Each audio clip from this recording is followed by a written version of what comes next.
Right, with us we have Jonathan Wileman, the tour manager of the MCC cricket team. Now you're here in Namibia on your tour and you've just finished your first match this morning. How did it go there, Jonathan? Well, we started well. We got 167. I thought that was a pretty competitive score. But your opening bat, Van der Westhuizen, smashed it all around the ground, and we ended up losing by 9 wickets, but I don't think it's an accurate reflection of how we played, really. It's quite difficult sort of coming out of the English winter. So it's just started to get cold. It was foggy when we left, and the boys haven't picked up a bat for a couple of months, so to get straight off the plane and perform's a big ask. But actually we batted well. I thought 167 was pretty good, and one guy played brilliantly, and nothing you can do about it. Right, just give us a wrap of your tour. Where will you be going, who will you be playing, and so on? Okay, so we're playing, next couple of days we're playing against sort of combined teams of the national side and the A side here. Then we've got a 2020, and then so we've got 5 or 6 days in Windhoek, and then we're going up to the Arindi Game Reserve for a night to go and look at some wildlife.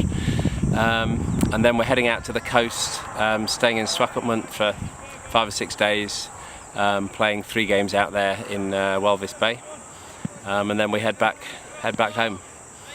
Right, tell us something about your team. How strong is it, and what's the purpose of the tour? Okay, so we've got a pretty strong squad. We've got 2 county players, Chris Wright, who plays for Warwickshire, who's an opening bowler, and Adam Wheater, who's a wicket-keeper who plays at Essex. And the rest of the guys are good club cricketers. Some of them play minor counties. So we're fairly strong, but obviously coming away from home in unnatural surroundings, it takes a bit of time to adjust. The purpose of the tour, I suppose we do about 4 tours a year, and the objective really is to help develop cricket in countries around the world. We work closely with ICC to help decide which countries to go to, where they think a tour would benefit the local cricket. So it's partly to give the teams there more matches. I think one of the problems you have here in Namibia is not necessarily facilities, but having opposition to play against. So it's giving you guys another 8 games to play. And we'll also be doing some coaching with local children as a way of helping to spread the word and get kids interested in playing cricket.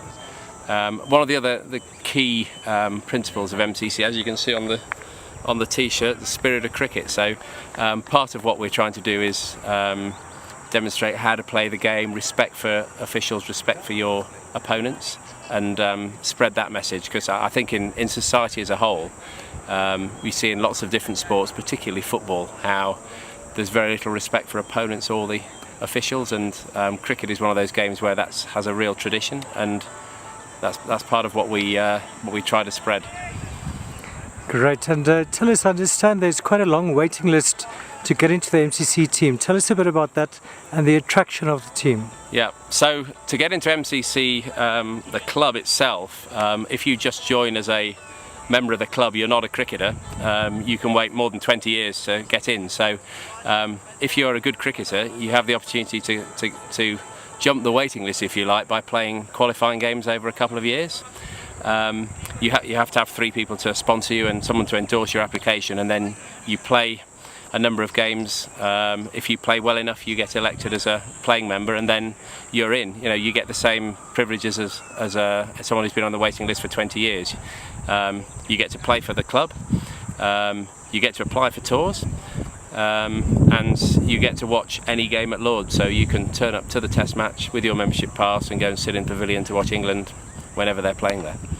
So it's a fantastic club to be a part of, and personally this is my 6th tour with MCC, and it's given me the opportunity to see many different parts of the world: Africa, South America. I've been to Fiji and Papua New Guinea, experienced different cultures, different countries. It's been a great experience.